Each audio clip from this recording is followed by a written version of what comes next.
let us know and we can hopefully learn together. Today's topic, though, it's going to be a fun one. It's how to be an effective member of the team. So we'll dive into what all that means in just a second.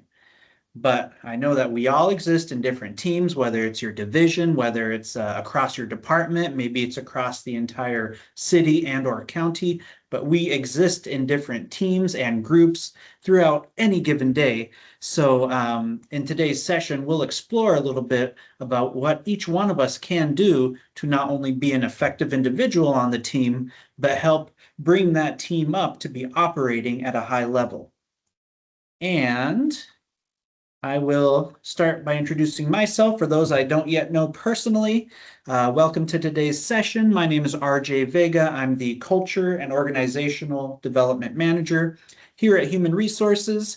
I've been with the city and county for just over 2 years now, and I've had the pleasure of facilitating these Elevate Your Impact sessions once a quarter.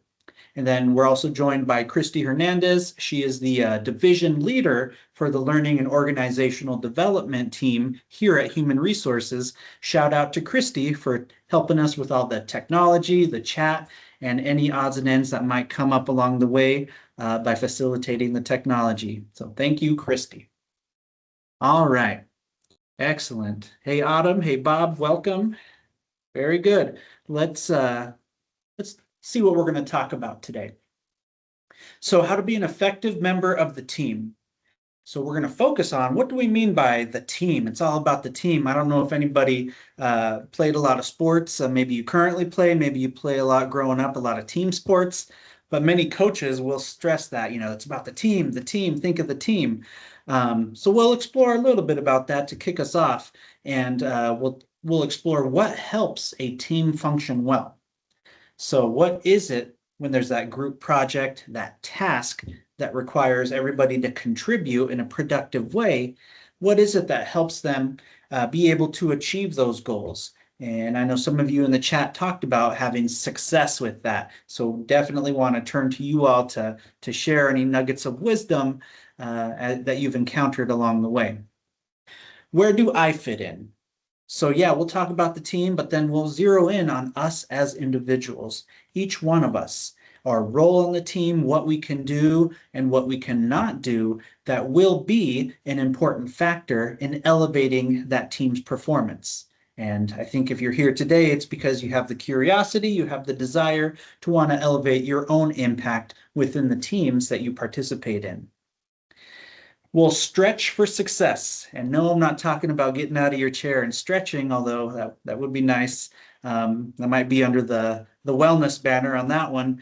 But what I'm referring to is being able to stretch ourselves or push ourselves a little bit more to try to elevate our impact and, yes, find success in pushing some of these, at times, complicated things across the finish line.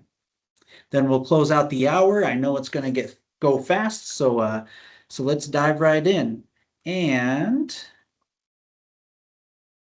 so for those of you who are able to type a response, kind of want to get a sense of some different thoughts that are here in the room right now, some different experiences. So I want you all to think of a teammate that you enjoy working with. You have a project at work and somebody that you would enjoy working with on that project. And I really want to know through the chat function, what do they say or what do they do that makes you enjoy working with them? What are the things they do? What are the things they say? It really makes it enjoyable to work on a project with them. Throw out a couple thoughts in the chat, and we'll see what y'all got going through your minds.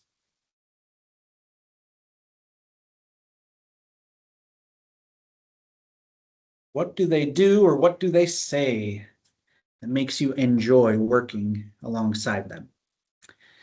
They ask questions and make suggestions. Ooh, good one, Angel. They don't just stare blankly at you, but ask a clarifying question. Make a suggestion.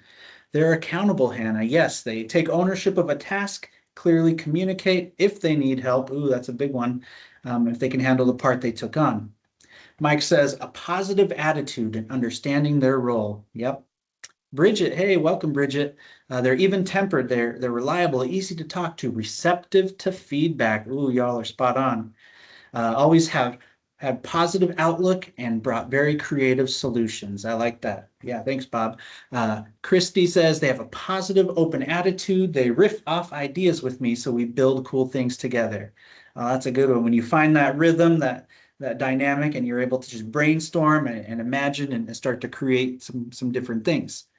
Yep, Leslie, bounce ideas, offer thoughtful and honest responses. Have a way to make corrections without insult. Ooh, Ben, that's if I had a prize, I would give you a prize for that. Have a way to make those corrections, course correct, and it doesn't have to be in an insulting manner. Yeah, we'll dive into that here in a second. But I like what you all are saying with that, because when we talk about the team, we are, in the very broad sense, zooming out here, we're talking about the fact that we're, yeah, a collection of very similar, very like-minded, very similar styles, and also very different, very distinct, very diverse human beings. We're professionals. We're united in the pursuit of a successful outcome. And to look at what we do specifically as local government, as a city and the county, we exist not to necessarily, sell sneakers or anything like that, but we provide a public service.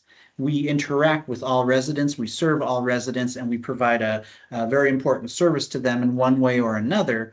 And with that said, we have a large team, large workforce, and we have to operate in teams that are diverse, distinct. Some folks have been here for a long time. Maybe they've spent their whole careers here at the city or county. Other folks might be new. They might be, I saw some folks at orientation down the hall here at HR the other day, so they're brand new. Other folks might have a year, 2 years, 3 years under their belt, and other folks might have longer than that. So all that's to say is that when we talk about teams in our sense, in our workplace, we do have some pretty cool layers of diversity and distinction, as well as some pretty interesting and unique projects and goals that we have to navigate. So, talking about teams, not just in the sports sense, but in the workplace sense, we want to zero in on the word effective. So effective is producing that a decided, decisive, desired outcome. Like you make the decisions, right? This is what we're going to do. This is decisive. This will achieve the success we need. This will fulfill the goal that we need. Working in local government, sometimes we hear the, I'll say the stereotype that things move super slow. And at times they do. It's not necessarily fully incorrect. But, there's a lot that we can do within our unique roles to help try to keep things moving forward, try to streamline things where we can. We can't do it everywhere, but where we can, how we can update different processes and different ways of doing things, new ideas, innovative ideas, and things we can do to truly become effective. Yes, some things are a little bit more challenging to update the way they're done. Other things, though, other tactics can be definitely looked at, and for the sake of government efficiency, thinking about what we can do to consider doing something a different kind of way. So, what I'm going to do now is do a poll question, and it should pop up on your screen. Let me get to it, and okay. Which of the following factors might disrupt the effectiveness of a team? Choose all that apply. Which of the following factors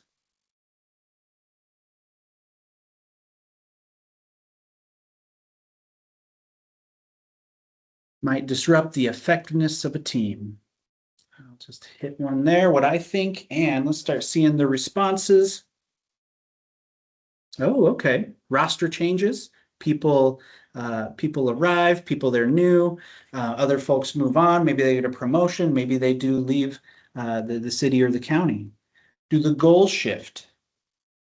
Does the project find new information, or there's an update, or maybe whether it comes from an elected official, or maybe it comes from a department or agency head, the goal shifts.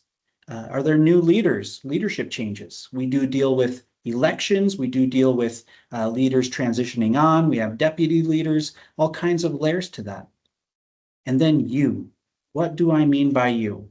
Well, each one of us, as we'll examine on the tail end of today's session, each one of us will have that impact on what we do and how we affect the effectiveness of our team.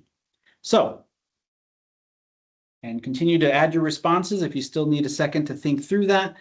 But all that's to say, in the day-to-day life, things are not etched in stone. We know that. We know that folks will move on. We know the teams will grow.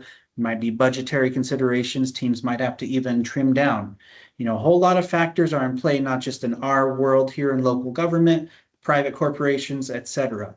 But these effective teams, these high achieving teams, they don't reach that level and then stay there forever, right? There's always something moving. There's always these differences that start to happen.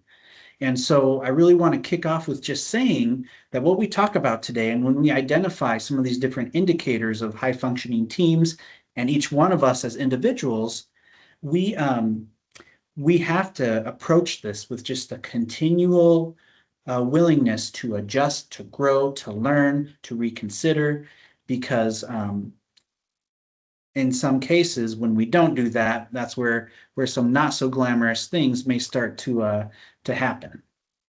All right, so let's go to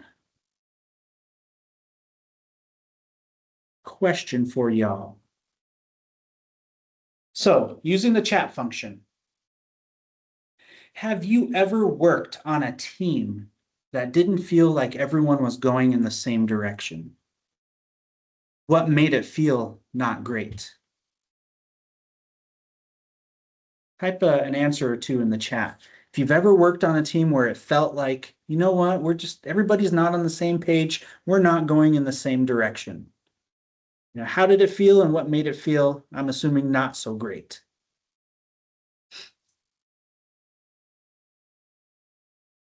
No names or identifiers, but speak to the experience.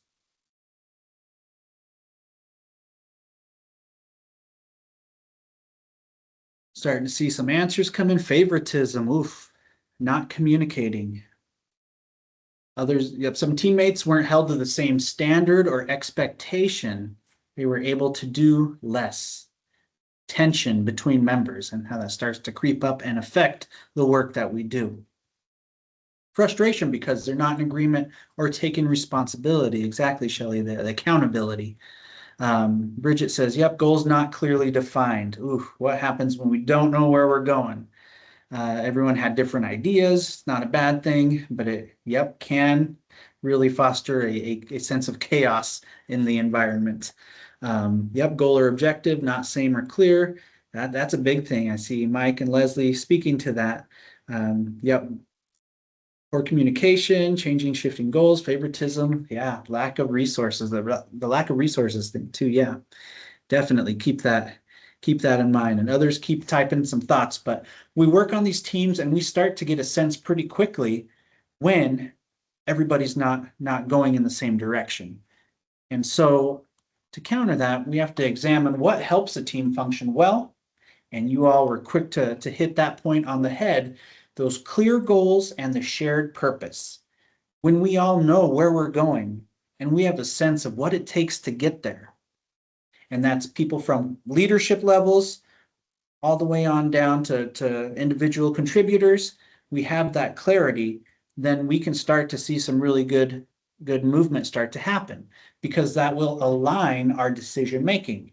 And yes, we might have supervisors or department leaders or elected officials who make those high level decisions, but there's probably a whole set of different smaller and smaller scale decisions that need to be made. And what happens is that when we all operate with that clear goal and clear outcome in mind, then we can make some of those smaller scale decisions in a quicker manner and not have to rely on those leaders who might otherwise be busy with other things, unavailable, and really avoid the pitfalls of a bottleneck, an unnecessary bottleneck where you have to sit there and wait for somebody to respond when it's a decision that the scale of it's appropriate, that you could make the decision knowing what the outcome is and the clear purpose.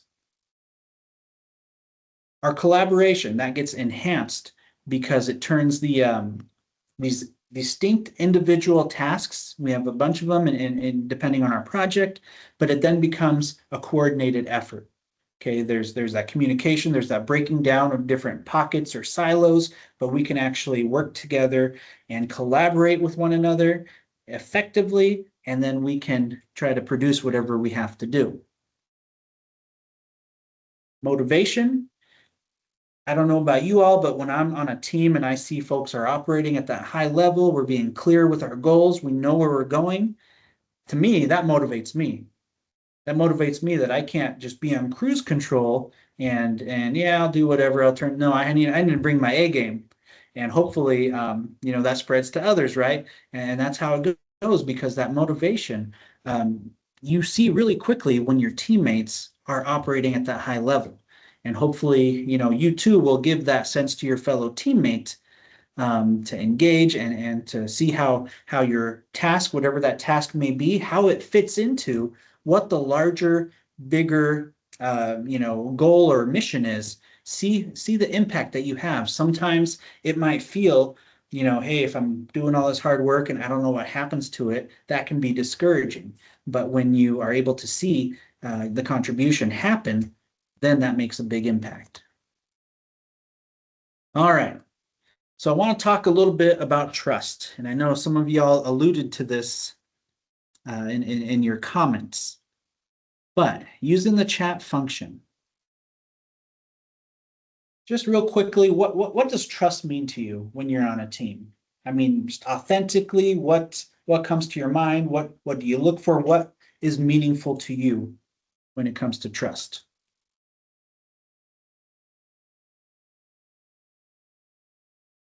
Yeah, type an answer in the chat. Kind of just first gut reaction. They believe you. Yep, trust you. Accountability, reliable, open. Definitely. Definitely. We talked a lot about trust in many trainings, actually. It seems to be a recurring thread because it's so foundational to us working in teams, us, here in the workplace. Yep, Mike, believing in team members, Angel, open communication, holding everyone to the same rules. Yep, same clear expectations. Yep, Autumn shares an experience that she had with a supervisor. Yeah, that can be frustrating. Transparent. Yeah, good sense of humor. Hey, I appreciate that as well. It kind of just brings down some of the tension, right? And just helps us relate and feel a little more relaxed. Open to disagreements. Yep, doing what is asked of you. Stay in your lane. Don't try to do everything. Ooh, yeah, because when you spread yourself super thin and you're trying to handle everything, you then risk, the whole house of cards tumbling down. But yeah, that trust that you will do what you got to do, what you're assigned to do, what your expectation is. And so when we talk about what helps a team function well, you all are being spot on. If you attended any of our other trainings in the past year or so, you may be familiar with some of the speed of trust content, Stephen M.R. Covey, and that's where trust is explained as character plus competence, right? So character, the conduct, how you perceive that teammate, to operate, and do they operate with integrity and reliability? Competence, are they showing the skill and the mastery of what they got to do and the knowledge to be able to deliver whatever support they're needing to provide? Go much deeper into trust, but that's kind of what came to my mind too, was matching that with the integrity, with the reliability, with the caring.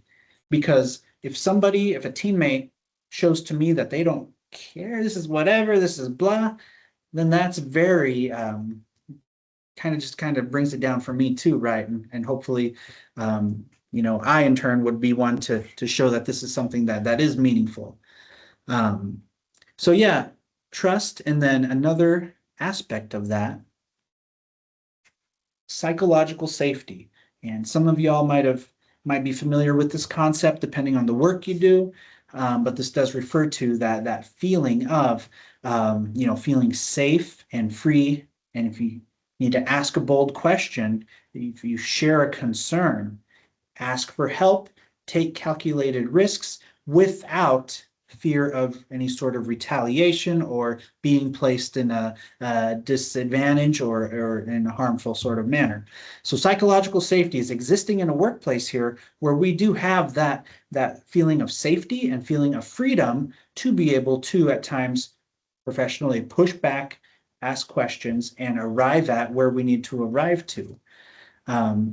So when you can exist with the trust and the psychological safety, that will foster some of the innovation that you all alluded to, being able to come up with new ideas, creative solutions, something that we weren't otherwise already doing in our operations.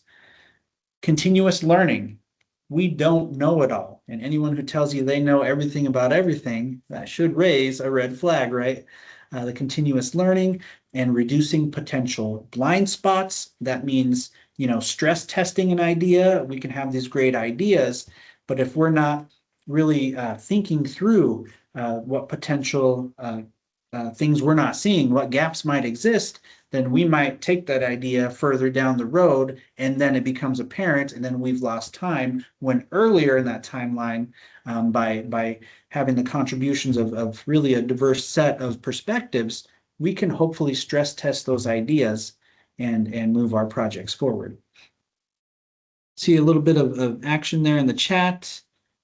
Yep, trust to me means I'm able to do my job without lots of micromanagement. You raised an important point there. It's definitely a whole different vibe, right? When you feel like there's just a set of eyes over your shoulder, that you are not feeling trusted to do your work that you're hired to do. If whether it be a supervisor or leader isn't showing you that trust, right? It could even be a colleague as well. So many layers to that, but yeah, micromanagement, you want to show the trust to your fellow teammate for them to do their work, and also, yeah, be available if they have any questions or need any additional guidance. Love that. A big thing in elevating your impact with regards to effectiveness is follow through.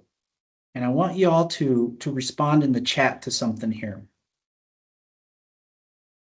Thinking about the work you do, have you ever agreed to a task and then you completely forgot about it? Maybe it wasn't your hot to touch, like top ticket priority you had to do, but it was another task, and then you dropped the ball on it. How'd you handle that situation? What'd you do? What'd you say? Did you do anything, or did things just continue moving and nobody addressed it? Throw out some thoughts there in the chat. You agree to do a task, and then you completely, forgot about it. You did not follow through.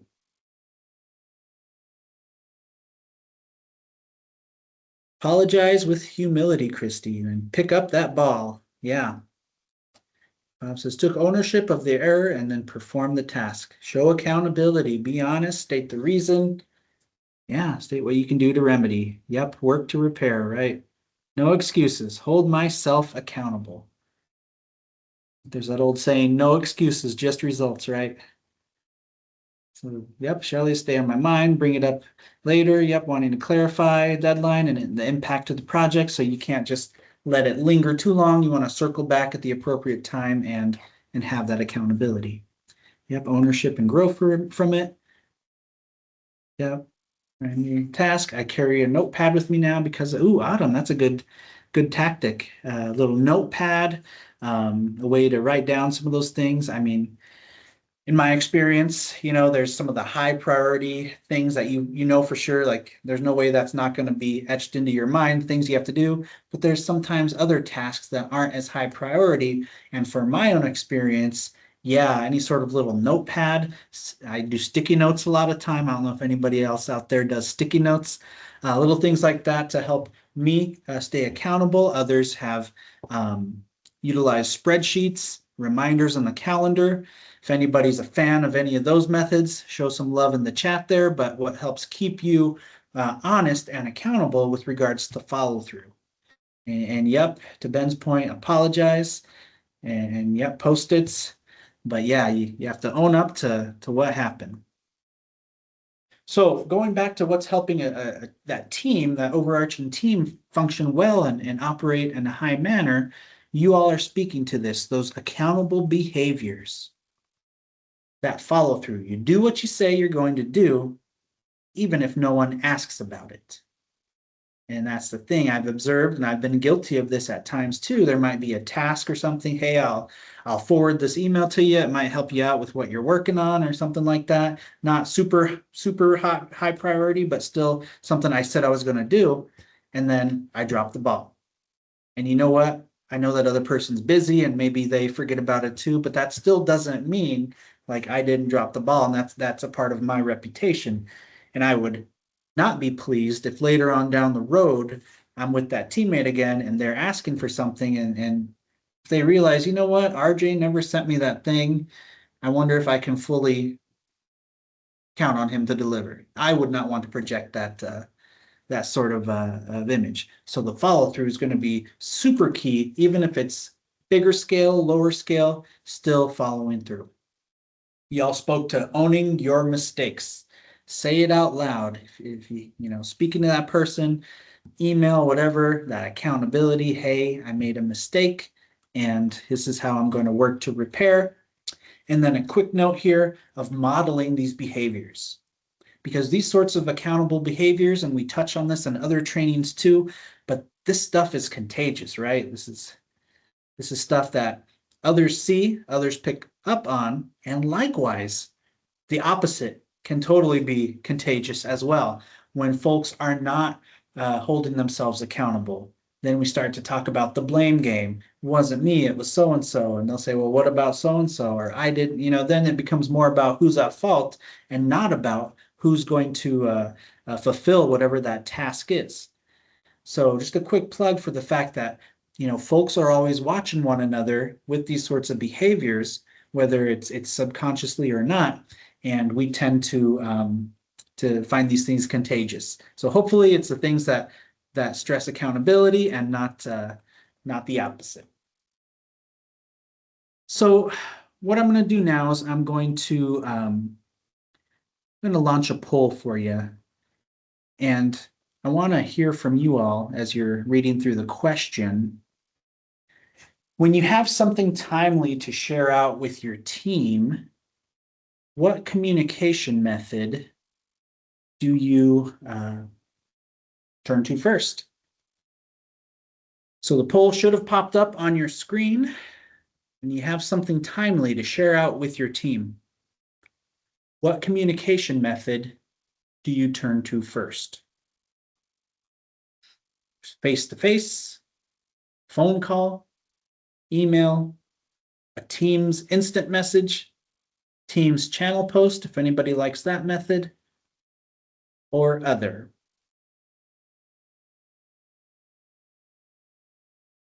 Take a moment and give it a quick thought and then submit your poll response. See, overwhelmingly face-to-face is in the lead with 58%, 7 of the participants today responding in that manner. That's your go-to. That's where you turn to first. Email and Teams instant message, Teams channel post. Yeah, I think that brings up a couple different important things as others are chiming in with their responses, is that there's a whole wide variety of ways we communicate with one another. And for these effective ways of operating in a team setting, we have to be aware of what are the methods that truly land with our teammates.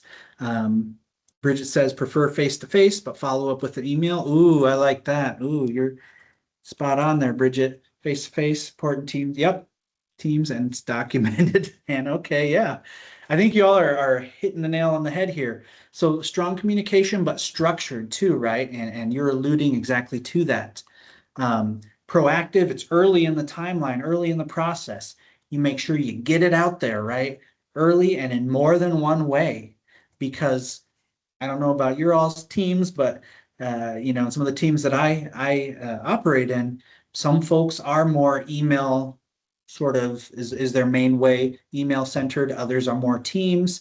Others are more, hey, say it to me in person, and yes, send me an email. Or maybe somebody is just so busy, it's helpful to let them know, hey, so and so, I'm going to send you an email about this topic. When you have a chance, can you let me know? That helps tip them off to looking for whatever your ask is.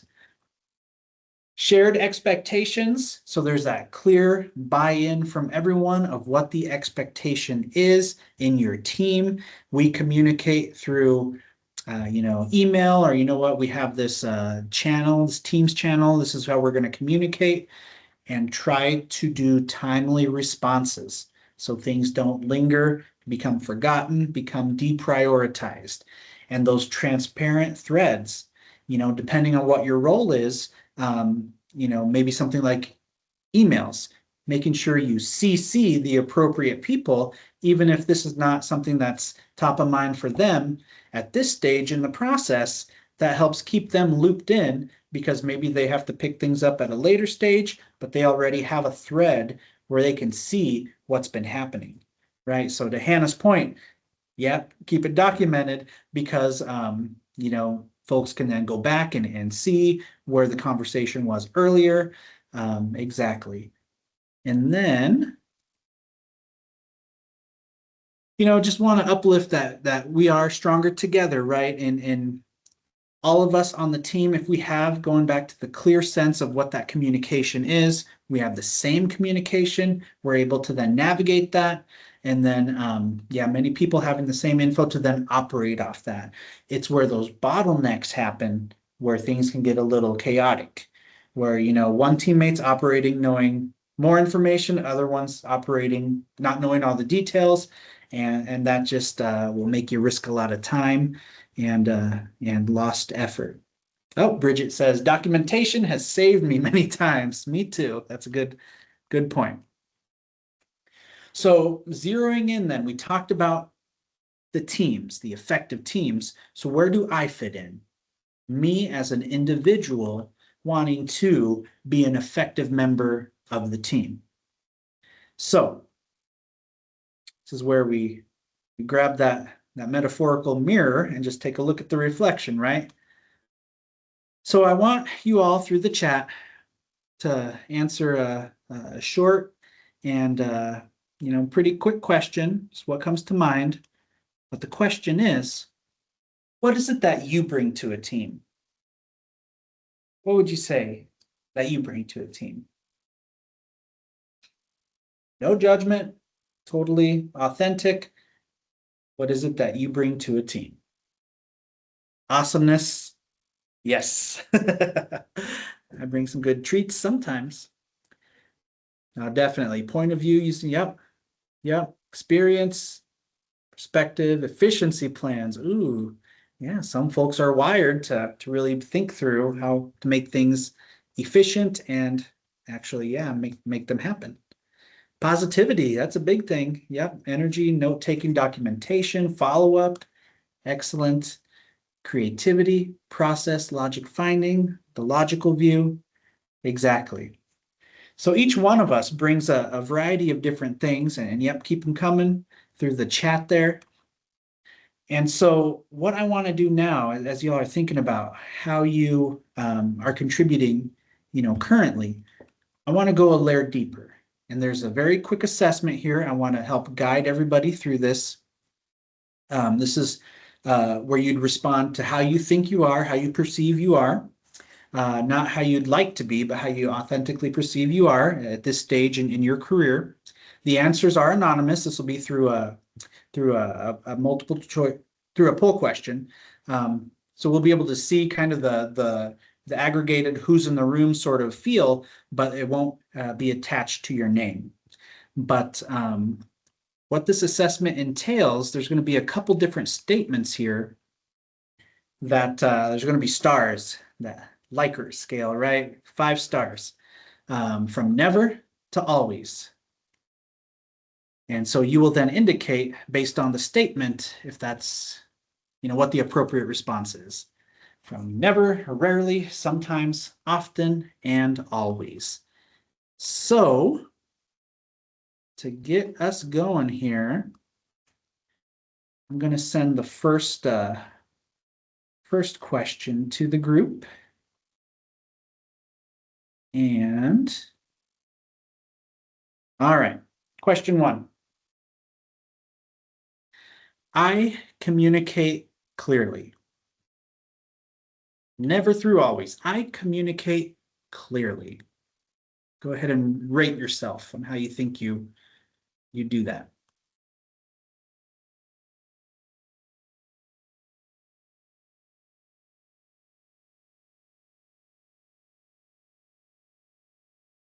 Okay, 54%. Yep, is the often. Okay. 27% in the sometimes. Communication's tough, y'all. Sometimes I think I'm crystal clear, and sometimes that is not the case. And sometimes I might just be facilitating a webinar and folks are like, what is this guy talking about? 3.9 is where we're at for I communicate clearly. Okay. Now, and others, if you haven't had a chance to submit, please do. The next question is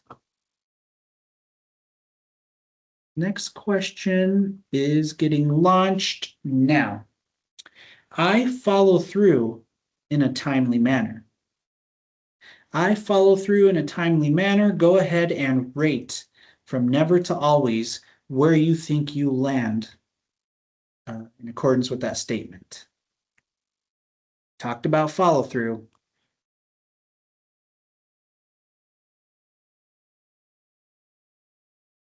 Ooh, getting kind of similar here. 3.9, that's where we were with the other one, I believe. Last I looked, that might change a little bit.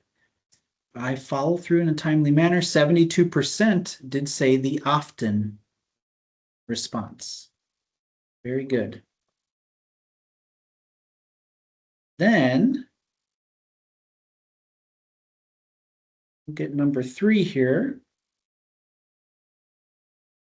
Here's one that I struggle with personally. I ask for help when I need it. I ask for help when I need it.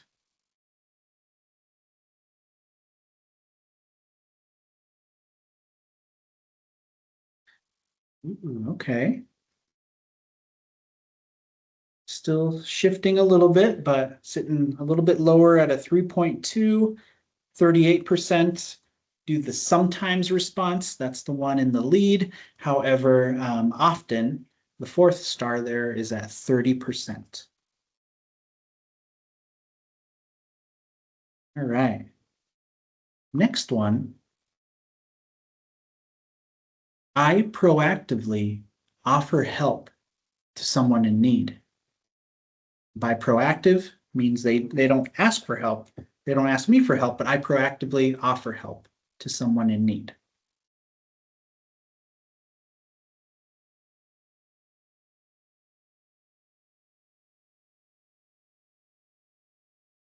Ooh, okay.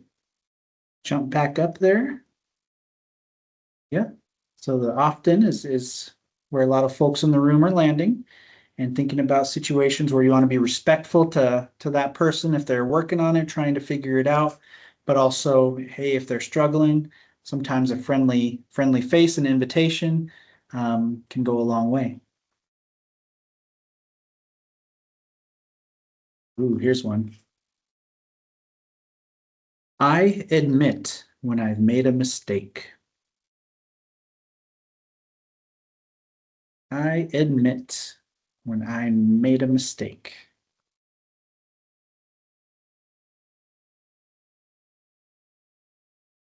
It seems much higher in this group. Yeah, appreciate the accountability. Sitting at a 4.3. So overwhelming is the always at 53%. Very good. Changing gears, this one's a little bit different. Let's see where y'all are at. I respond to all emails within 24 hours. I respond to all emails within 24 hours.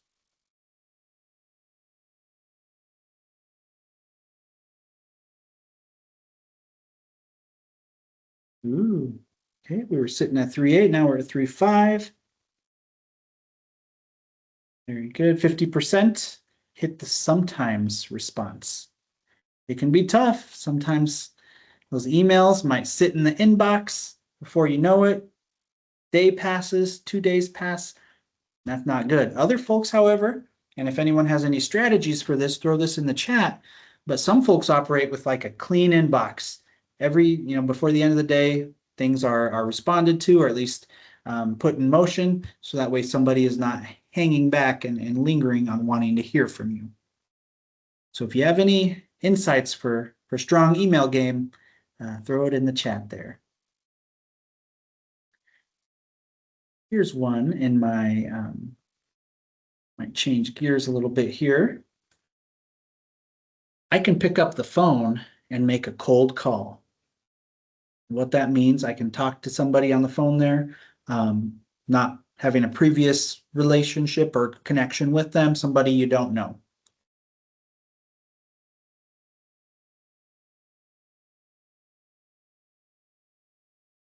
Pick up the phone and make a cold call. Hey, that went up high for a while, and then it came back down. 41% so far have said often. Okay. 8% say sometimes. 16% say rarely. It could be due to the nature of the work. Could also be due to the fact that it feels like other forms of communication have been more, I don't know, accessible, I guess, easier in the workplace, depending on, again, the nature of the work you do. Others, you might handle a lot of phone calls, and calling somebody you don't know might just be what you do in between two meetings to tackle your to-do list. All right, next one. When needed, I am happy to step in and facilitate a meeting. When needed, I am happy to step in and facilitate a meeting.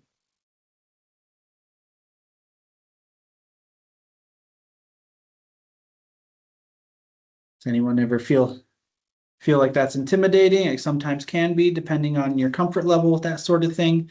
But hey, if the moment happens and the meeting happens and business needs to occur, it's hard to put a price on what strong facilitation or keeping things moving forward, what that does to the project. So I'm happy to step in. That's sitting at a 3.6. 3.6.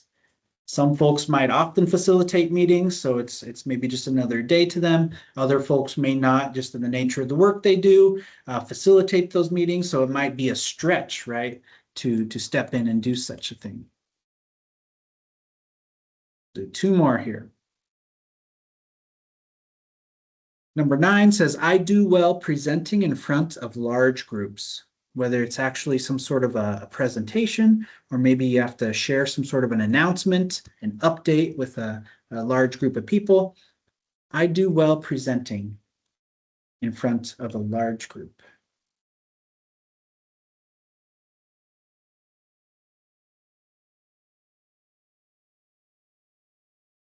$3.8, okay. 3.8. 25, let's see, 41% is the often. All right, last one to take us home here. We'll launch that one. I do well brainstorming one-on-one with a teammate. So as opposed to the large group thing, this is more the one-on-one. I do well brainstorming with a teammate.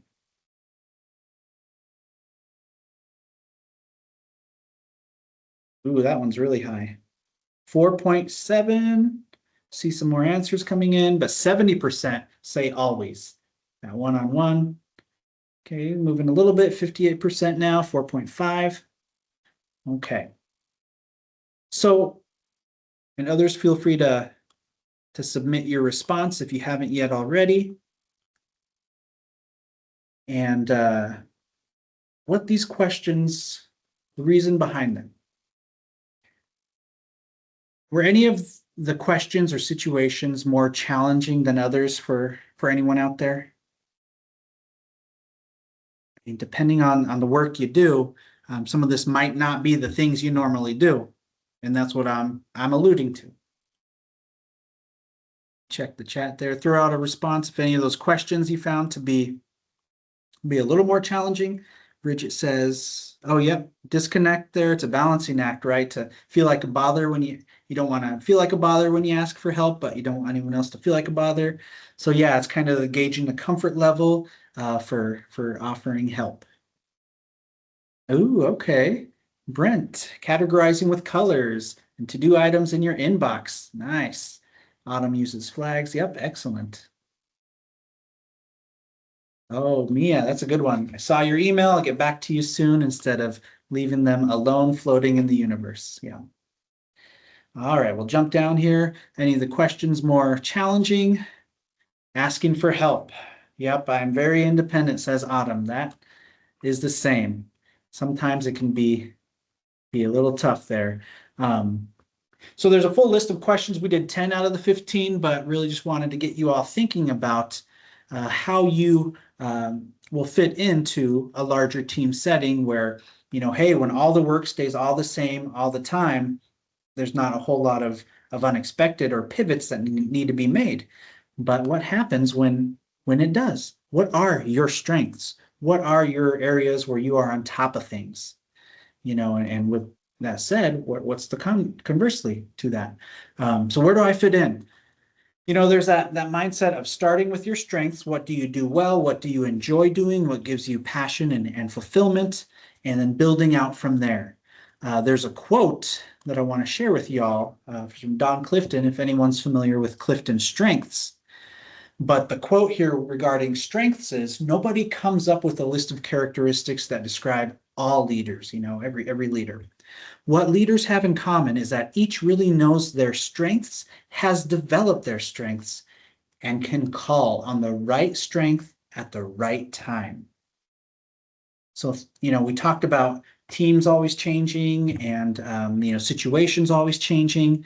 And this really hits home that we have these strengths and we don't have to be good at every single thing, but we're good at some things. And being able to call on those strengths when the moment dictates that is going to be something that will really elevate, your performance and your impact here in a workplace setting.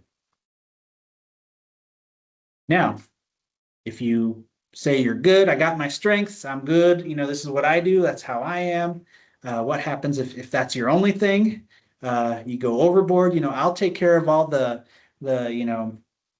we'll say I'll do all the public speaking. That's my thing. I'll do that. I'll always do that. What happens there is that we risk a couple different things. That overuse can become a weakness, right? We start to become complacent. We start to think that I do this and I do this the best. And then I start to be closed-minded, that no to low willingness to learn new things. And that's not good for our team culture. That's not good for us tackling the ever-evolving things that we got to do. And Autumn says burnout, right? If you're only used for that one thing and you might have to tackle a heavy load, you'll risk burning yourself out, or maybe there's not an equitable distribution of the workload and somebody gets tasked with everything and others not as much.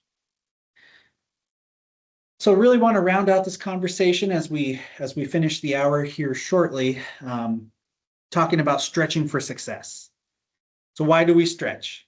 Well, when we physically stretch, We stretch because we want to get our nervous system calibrated, ready to go, and we also are planning to do some sort of movement.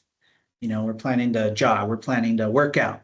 So that's the physical sense, right? Here in the workplace, though, when I say stretch, I want to encourage you all to think about what you can do to step outside of what your strengths currently are. I mean, we talked about you leading with strength, that's great, but are there things that you can do to try to work on what some of those gaps or areas are for you as an individual? Why would you want to do that? Maximize your potential. Okay, you want to spend your career here, you want to potentially advance, you want to, earn a good living here and all that. This is an opportunity to maximize your potential, to keep yourself growing. If you're here today, it's because you're at least interested in elevating what you do in the workplace. And that likely will bring you some level of satisfaction, increase the satisfaction with the work, increase what you're doing, your productivity, and make you feel fulfilled and content. If you are interested in some sort of an advancement in your career, then this sort of thing, stretching, trying new things, will support that. And then, in this ever-changing world, we're already seeing it in a couple different ways in today's modern workplace, but making sure that we are stepping up our skills here to better navigate the ever-changing workplace. Hey, RJ. Yes, Christy. I had a couple of thoughts that came to mind too in thinking about overuse. I put one in chat, but the other one is like when we're members of a team and we are the ones like we want to use our strength, and so we're always the ones that volunteer to do a particular thing. We could be shutting out the development of other team members too, right? And so I think that's something to keep in mind. If we want to be an effective team member, that means letting other people shine too, letting other people have the opportunity to stretch. And so it might be a strength, something that I perceive as a strength for me, but I'm not being a great team member if I'm not letting anyone else ever have a chance to do it either. 1000%. That's a good call out, Christy. Totally couldn't say better than that. It's holding space to help others work on their areas, right, and support them in that journey. And likewise, that would be reflected back to you in the areas that you need to elevate your impact. Well said. Last thought here. I know we're getting short on time, but I want you all to respond to the question here and in the chat. What is one thing you will try to do differently when you leave today's training? We've talked about communication. We've talked about shared goals. We've talked about accountability. Is there one thing that you want to give voice to here in the chat? One thing you'll do to try out, to stretch yourself a little bit, to try to elevate your game. Comfort zone, stepping out of it, Mike. Yep, that's a big thing. One thing you can do to commit to, and you have a room full of accountability partners here. We're going to hold you to it. Try to make goals clearer to teams. Yep, sometimes, Brent, I think you're spot on, taking that extra moment to examine, are these goals being clearly communicated? Is the team responding well to them? And everybody's on the same page. So, yep, we'll give you a few moments to continue to type out your commitment. Prioritize better. Yep, can help the team, not just me. Continue to try to communicate clearly. Yep, communicate with my team more regularly. Ooh, about our goals. Sometimes those check-ins, even if they're more informal or quick, can be a big help in that process. And Christy says, striving to be a less messy communicator. Sometimes I process verbally and it could take people on a wild ride. Nice. And not taking on too much, Bridget. That's a good one. So thank you all for being here today. In closing, just thinking about those small shifts that we can do, those small stretches we can do that can lead to larger impacts, both as an individual and as a greater team. Definitely encourage everybody to be that teammate, the one that people look at and say, wow, they're reliable, they're trustworthy, they're demonstrating these accountable behaviors. And then just end on the fact that we're all in this together. We are the team, city and county. We serve our entire community. And so every day we spend a lot of time here at work. Hopefully, we all are contributing to making the workplace that much better and an area for growth and innovation.